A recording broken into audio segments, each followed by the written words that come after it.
Hello po, ito po ang inyong lingkod, Emperor Coins TV. I-share ko naman po sa inyo ang aking collection na 1 peso NGC series. Ang kanyang taon ay 2017, 2018. Pero bago po ang lahat, ako po ay nagpapasalamat sa aking mga subscriber dyan na patuloy na sumusuporta sa ating munting channel. Maraming salamat po sa inyong lahat.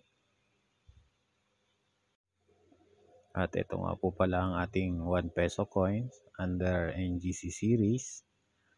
Ito po ay transition o pagpapalit po natin ng coins. Bale, dalawang klase po ito. Yung under ng PSP ay year 2017 po. Common po yun. Pero itong under ng NGC, ito po ay sa ngayon ay semi-hard to find. Ayon kay numista.com, meron itong 10%. Ang kanyang price appraisal sa very fine, 70 peso. Sa extra fine naman po, 96 pesos. Sa AU, almost uncirculated, meron po itong 96 pesos din. Sa uncirculated naman po nito, ganun din po, 96 pesos. So itong year 2017 na to, na under ng NGC, ito po ay semi-hard to find o going hard to find na po. At meron po tayong dalawa.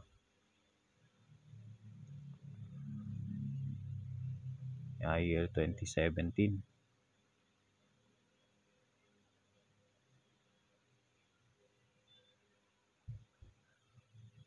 So, siguro sa ibang lugar po nito, semi-hard to find. Sa ibang lugar naman, hard to find na rin po ito. Itong taon na to, 2017, under NGC. Sunod naman po natin itong 2018. Ito yung going hard to find na rin po ito. Tulad nga ng sinabi nila, magiging hard to find na rin daw din po ito. Ang kaiba nito sa common, sample natin po itong isang nasa kaliwa ko po. Ito po yung common. Yan po.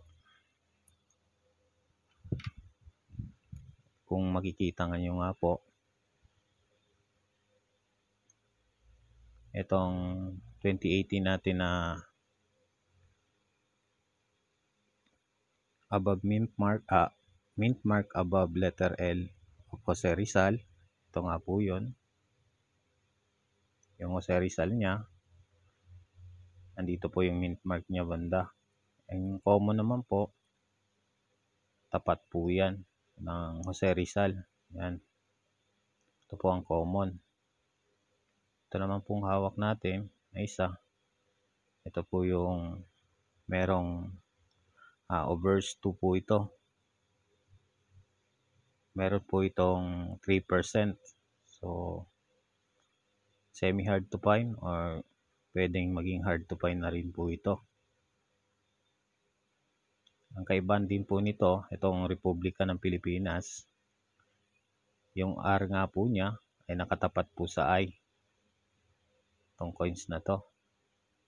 Yung common naman po, yung R niya saka yung P, yun po yung magkatapat. Yan po yung magkaiba ng ating year 2018. So, itong isa po natin, ito po ay semi-hard to find or going hard to find na po talaga to. Ito po yung common. Pero error pa po ito. Manipis yung rim niya dito sa kabila. Dito po makapal. Ito yung misalign. Error. Kaya kinikip ko rin po. Kaya nandito rin manipis. Dito rin niya sa ibabaw. Makapal. Although common po ang ganito mga error. Pero ligpit lang po tayo mga isa o dalawang piraso. Para may sample din.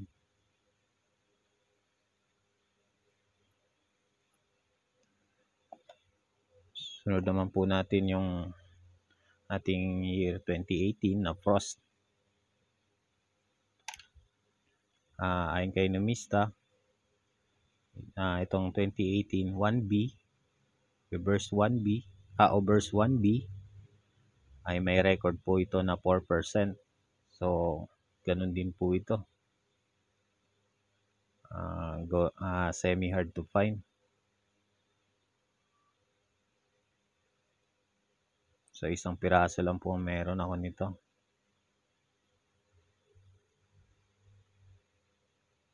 Itong under ng NGC po na to na tatlo, ito po yung mga tulad ng nasabi ko, semi-hard to find or going hard to find na po ito. Maganda rin po siyang huntingin, pero mahirap hanapin. Medyo mahirap hanapin. At kung nagustuhan nyo po ang ating video, pa-share and likes naman po. Hanggang dito na lang. Emperor Coins, signing out.